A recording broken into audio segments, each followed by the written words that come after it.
Greetings, programs. I'm Rus McLaughlin, and this is Apparent Gaming, where I spend a few minutes telling parents a little something about the video games their kids are interested in. And one of the hot topics lately, of course, is whether there are any good games for your kids to play with their friends while they are socially distancing. And holy kangaroos, yes there are!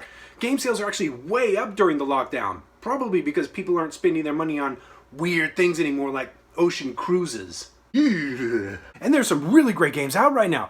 Final Fantasy VII Remake just came out. We've been waiting decades for that. Half the people I know are playing Animal Crossings. Last of Us 2 just came out. Don't let your kids play Last of Us 2. Ghost of Tsushima is coming. I ran out of fingers. I'll start again. There's a new Paper Mario coming. There's Valorant. There's Overwatch. There's Destiny 2.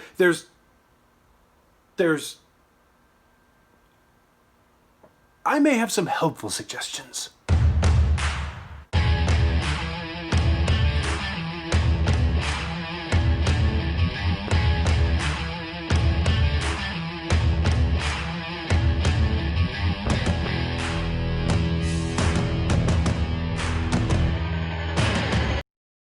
So online multiplayer has been a thing for a couple of decades now. That's where people jump online to play cooperatively or competitively with friends or strangers from across the street or around the world. Some games, like Overwatch here, are only multiplayer, while others include it as one of several game modes. And most games and gaming platforms make it very easy to party up with your friends so you can play together.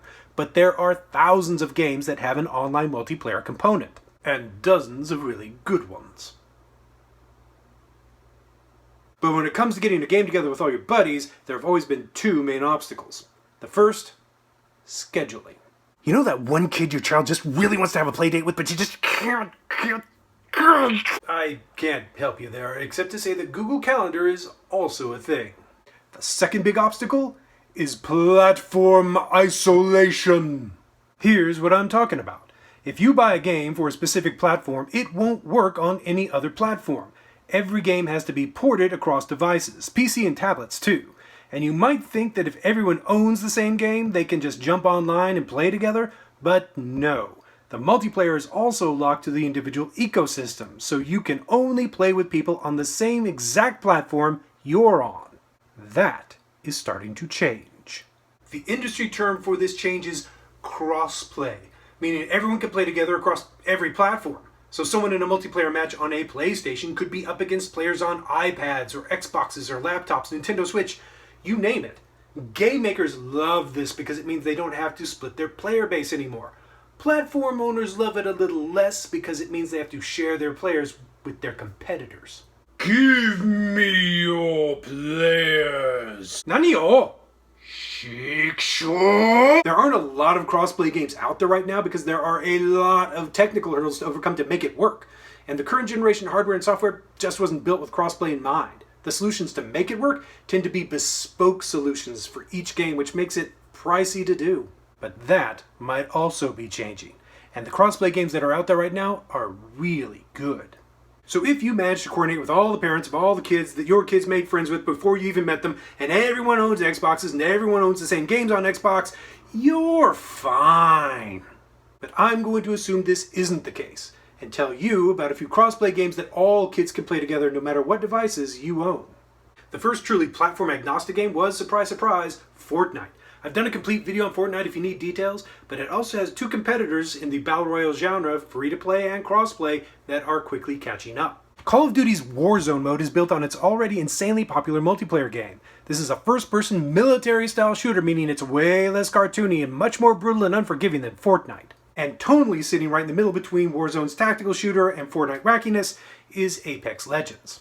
Apex is another squad-based battle royale shooter featuring a cast of playable characters all geared towards different play styles, so you can find the one that works best for you. Both Apex and Warzone are free to play, but Apex likely won't be cross-play until fall 2020. Warzone is cross-play now. But maybe you want something a little less shooty. Well, if Fortnite is the alpha of kids' video games, Roblox is the omega. Roblox is actually thousands of games, all built by players using Roblox's fairly robust game creation tools, and those games can be very creative. Roblox has some of the best content moderation and parental controls in the industry too, and they very specifically keep things family friendly. Roblox games tend to be on the short side comparatively speaking, So what typically happens is my monsters will party up with their friends or their cousins and hop from game to game to game to game in a single play session. And Roblox is a great way to get your kids interested in creating and coding their own games. You just need to download Roblox Studio to get started.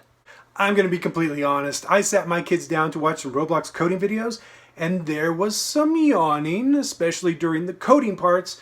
Roblox is coded in a language called Lua, but as soon as I turned them loose in the GUI to start adding giant burritos and anime characters to their base plate, they perked way up. And then there is arguably the biggest game of the 21st century, Minecraft.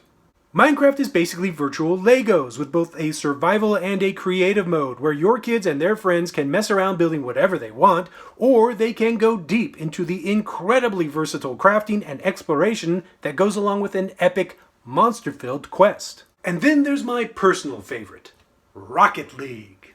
Rocket League is 3-on-3 soccer only played in rocket-powered cars with a pretty flexible approach to gravity and physics. You can square up against other live opponents or the computer AI.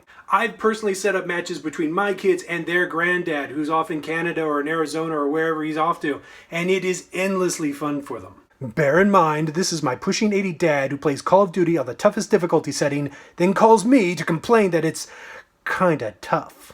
Yeah, Dad, kinda. Jeez! Getting crossplay to work on these games takes a little bit of setup. You may need to create an account with the game's publisher, and you may then need to link that account to the account you have on the platform you're playing on. But once you've done that, you're good to go. Your kids can add their friends to their in-game friends lists so they can hook up and play whenever they want. And you know what? Parents need something during social distancing too. So let me introduce you to the Jackbox. Jackbox games have been around since the 90s with clever, snarky variations on classic party games like Trivial Pursuit, Pictionary, and Apples to Apples. You can buy a party pack with multiple games, but two of the best, Fibbage and Drawful, are available individually, sometimes for as low as $5. And the brilliant thing about Jackbox games are only one person has to buy it. Then they can host a Zoom meeting with all their friends and family where everyone else plays the game on a second screen. Everyone watches the game in the video conference, but everyone plays the game from a separate touchscreen device, smartphone, tablet, even a touchscreen laptop, from a browser window that is navigated to Jackbox's website. It's a fun way to play together even when you can't be together, and that is something that video games are brilliant at. In fact, video games have turned out to be a great alternative for kids to still play and socialize with each other even during a lockdown. Probably because they were already doing it. Some gamers have been preparing for this moment in history for their entire lives. And that is so important right now. Even beyond the simple distraction of play or the normalcy of hanging out with your friends. What a game does is add a bit of structure to those moments, even in admittedly chaotic times.